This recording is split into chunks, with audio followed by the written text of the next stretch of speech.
Just over a week ago, Azerbaijan began bombing the ethnically majority Armenian region of Nagorno-Karabakh, or the Republic of Artsakh. This conflict has been widely misreported on in the news, with apparently neutral headlines like violence erupts, clash escalates. It doesn't acknowledge the ample evidence that the aggressor in the situation is clearly Azerbaijan with the help of Turkey. We wanted to put a little bit of good information out there and provide you with some places you can go to support the rights and abilities of Armenians in Artsakh and Armenia to defend themselves.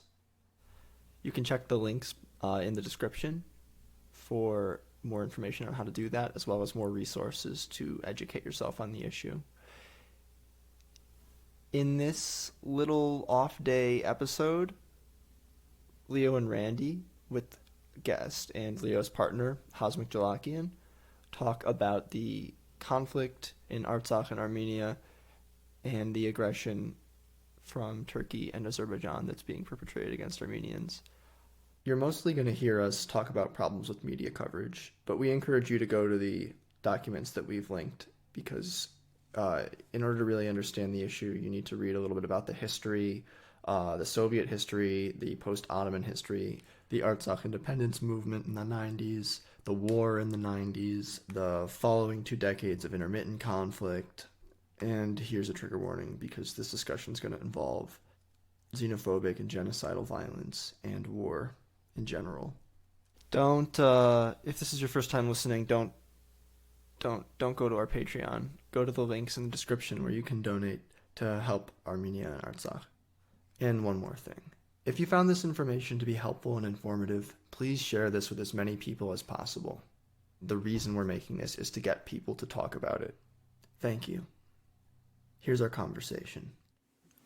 Wikipedia was my first source about this, besides what Leo had told me over the past couple of days, and even Wikipedia is being used to kind of implicate Armenia as the aggressor in this, which that's nationalinterest.org. They lay it out pretty clearly that Armenia doesn't have a good reason. They're not in a position to be instigators in this. The West is arraying a lot of powerful machinery against Armenia right now, especially the media, and they do have a stake in ignoring it and in allowing misinformation to spread. Yeah. Which is why we think we should be doing this, even if it's just a small contribution on a small platform. Absolutely. You've pointed out importantly that Armenia has no reason to be the aggressor in this situation, and also that Azerbaijan's actions are like ethnically charged, and their alliance with Turkey is ethnically charged against Armenia. We have this quote from Ilham Aliyev, who is the president of Azerbaijan, that the military exercises that they've been conducting leading up to this, which, yes, they were preparing for this, it was premeditated. He says this of those exercises: they coincided with the Tovuz incident. Armenia should think about whether it was a coincidence or not. These drills once again demonstrate Turkish-Azerbaijani unity. There are only 80 kilometers, 49 miles, between the Azerbaijan-Armenian border in Nakhchivan and Yerevan, capital city of Armenia. Armenia knows it, and this intimidates them. It doesn't get more explicit than that. All right, this is not an accident. It's not ambiguous what's going on. Don't kid yourself thinking that Turkey wasn't planning with Azerbaijan beforehand. There's a lot at stake here, and it's not like it. And just so if you hear somebody talk about it, in a way that is ambiguous, please point them to the article that we're linking in the description and other sources if you found them. And also, if you don't hear people talking about it, share this information, because it's at least harder for misinformation to persist when there's also good information out there. people who care. I hope. Do you want to point out about the equivocation? Yes. So there's lots of equivocation going on, right? There's equivocation by people who don't really know what they're talking about, where because they don't really have the details on the conflict, they can sort of get off as like, well, I'm providing nuance. I heard a guy on the Michael Brooks show, which I usually trust, say, go through a list of all of the ethnic groups in the Caucasus as his intro to this topic, and then say something like, and then proceed for 14 minutes to talk very vaguely about history without filling in any details. Why was Artsakh made part of Azerbaijan in the first place? What was the political motivation behind that? Doesn't mention it. This kind of equivocation where you don't know details and therefore you present an incomplete narrative is dangerous. Even more dangerous is what the media is doing. It's a type of equivocation that just blatantly ignores established facts. There's no reason that a headline about Armenia, a headline that goes something like Azerbaijan and Armenia are fighting should exist, framed in this neutral way, when we know who started the fighting. Media rely heavily on the statements of politicians and diplomats when they present their narrative of the situation. That means if they're presenting a neutral narrative, they should have neutral sources, right? They certainly present their sources as neutral. I'm going to play a clip from Matthew Bryza, who was on BBC Global News podcast late last week to talk about the issue. Here's what he had to say. I think something happened, maybe an accident, maybe a provocation by one side or the other, that led to the opening of Pandora's box. We will never know who shot first. Here's how the BBC introduced him. Matthew Bryza was the US co-chair of the OSCE Minsk group, which has been trying to negotiate a solution to the conflict for the past 2 decades. Sounds pretty neutral, right? A neutral guy saying neutral things about a conflict that everybody is neutral on. Is it neutral that the BBC failed to mention that Matthew Bryza also used to be the US ambassador to Azerbaijan? Neutrality doesn't exist in a vacuum. Every single headline, you can look, every single headline always uses impersonal language where there's not a clear subject and object. That's a problem. I want to read a quote from that article again. While it may be tempting for the media to take an, quote, even-handed approach to reporting on the conflict between Armenia and Azerbaijan, there is no equivalence in reality. The facts on the ground strongly suggest that Azerbaijan is responsible for the drastic escalation in violence. Not only does Armenia have nothing to gain from the renewed violence, in contrast to Azerbaijan, which would very much like to rewrite the status quo, but Azerbaijan tipped its hand by preparing for war before the conflict erupted. Accurately reporting is not only a matter of journalistic integrity, it has important repercussions for the behavior of regional players. False equivalence between Armenia and Azerbaijan only serves to embolden the Aliyev regime in Baku.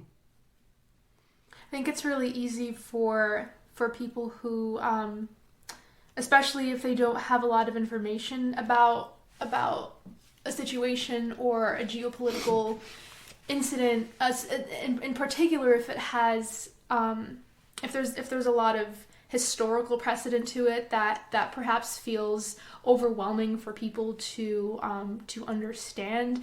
It's very tempting to think that the sort of general calls, the overall kind of calls for peace, or for both sides to cease fighting are the only reasonable response, without really ever understanding that when there's a power imbalance, when you call for peace, you're inherently deferring to the side of the aggressor.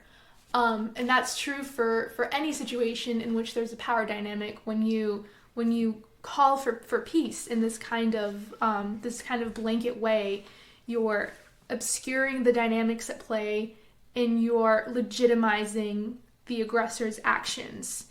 And it's absolutely not the case that most folks, in my experience at least the friends or acquaintances that I have in Armenia, most folks want peace. Nobody wants war. That's not something that anyone wants, but it's not grounded in reality to think that you can get there by doing nothing when you're being attacked.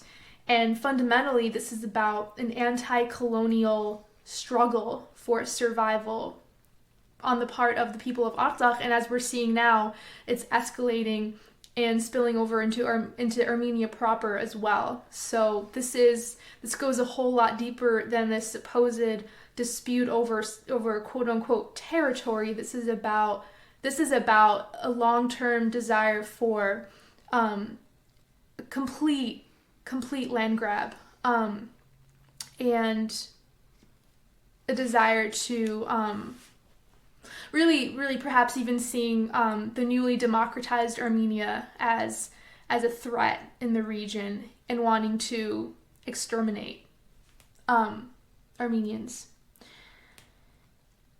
And a lot of the disinformation that's being spread is on the part of Azerbaijan is incredibly calculated to then kind of muddy reality, and later, after they've already bombed towns and villages in both Artsakh and in Armenia, so that they can point to the prior disinformation and just actual lies and false statements to say that their actions were either retaliatory or defensive. And at that point, because there's so little coverage anyway, nobody will really know what happened.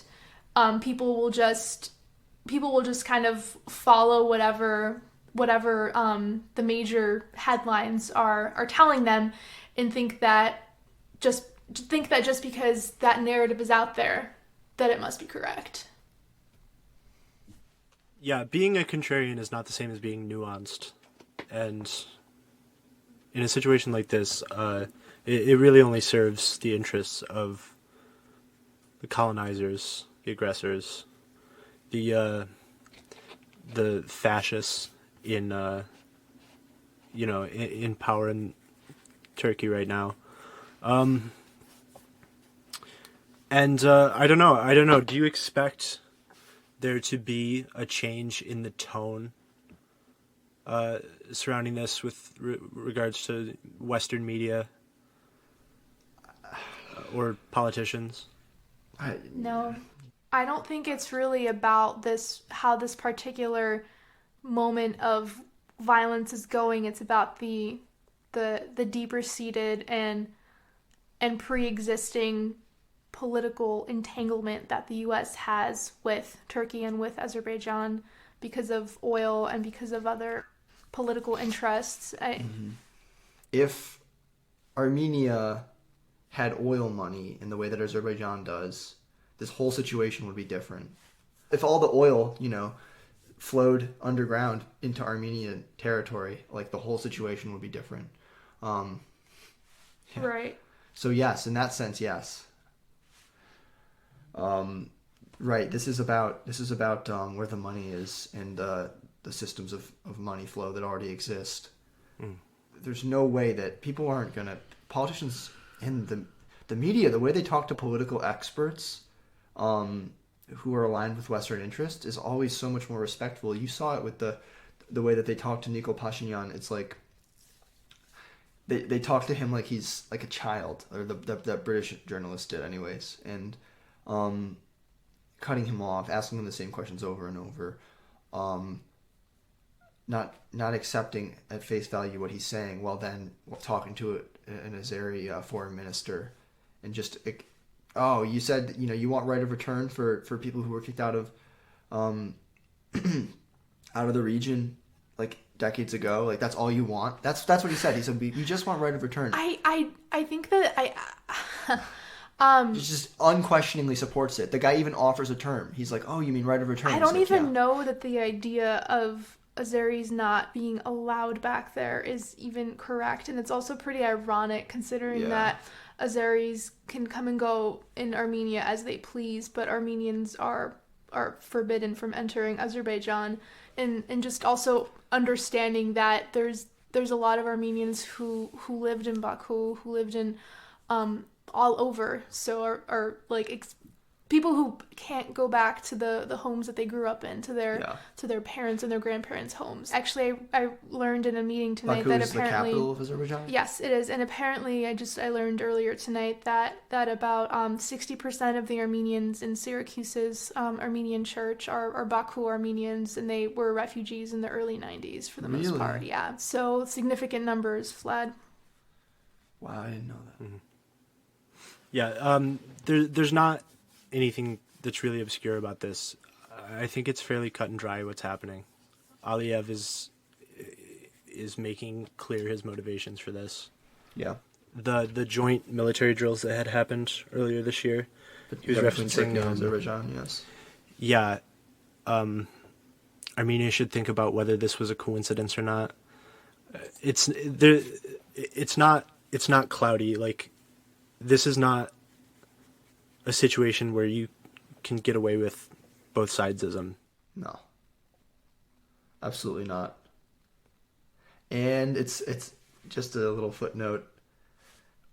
That Left East article from anti-war Azerbaijani leftist youth, as much as I agree with their anarchist framework that they're operating from, they tragically miss the point. They don't acknowledge the uneven ethnic tensions, which I think is probably also part of the nationalist propaganda machine in Azerbaijan. But I mean, if you need to prove that the hatred is not even, go to Instagram and look at some Azeri soldiers' Instagram pages. All right, it's very much focused anti-Armenian sentiments in a way that it's not coming from the other direction. And the propaganda machine is rolling, like, even on social media. I mean, I showed you that music video. Yes, yesterday. Which it'd be great to describe because I couldn't find it today. Oh, I was pointing it at the screen, so I didn't see it. Oh, well, I can describe it. It was a Turkish singer singing about, I don't know what, but she was in army fatigues, and there was shots of, like, marching armies and hashtag Azerbaijan. And it came out since the 27th, during the conflict, right? It came out, well, depending on what today is. I suppose it would have come out Tuesday. Was that It was a day old yesterday, so yeah, it would have come out Tuesday. Okay, so that was the day after the conflict began. I mean, it's not a coincidence.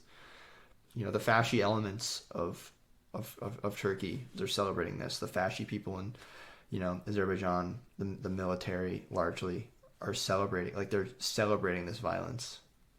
So, I mean, are you a fascist? Don't support that. Speak out against it. Anything else we wanted to say? Any closing statements, anybody?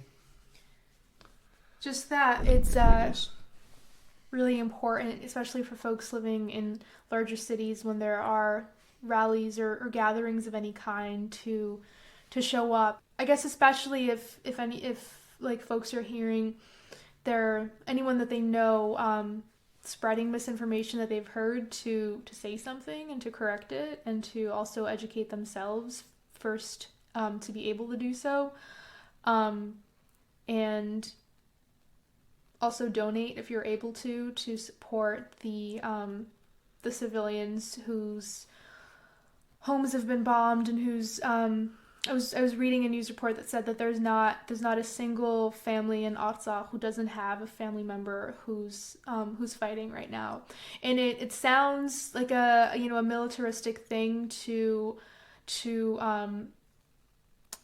support donating to an army, but like I said, it's both to support the impacted families and the army as well. And there's something very different about supporting an army in an anti-colonial effort versus supporting an imperialist state's military force. It just means something completely different. And of course, with the overall hope and intention, or with the overall hope that this will reach a peaceful end, but you can't just sit around and hope for peace to come. Yeah, if one of you, I suppose it'd have to be Leo, since he has my phone number, could provide me with some links, I'll make sure they go in the description to where you can donate either time or money. Yeah. Wasn't it, Leo, in that BBC podcast that we were listening to where the news reporter was asking Nikol Pashinyan, who's the prime minister of Armenia, like why Armenia is fighting instead of trying to engage in peaceful negotiations. He said, like, because the people of Artsakh will be killed. It was just the most, almost like you'd laugh if it weren't so heartbreaking. Now the skirmishes have started again, and it looks like it has the potential to spill over into a much more serious conflict. Why doesn't Armenia just say, we don't want to fight? Why don't you declare a unilateral ceasefire? Because, as I said, Nagorno-Karabakh just now is under existential threat. If Nagorno-Karabakh won't fight, all Armenians in Nagorno-Karabakh will be killed without any exaggeration.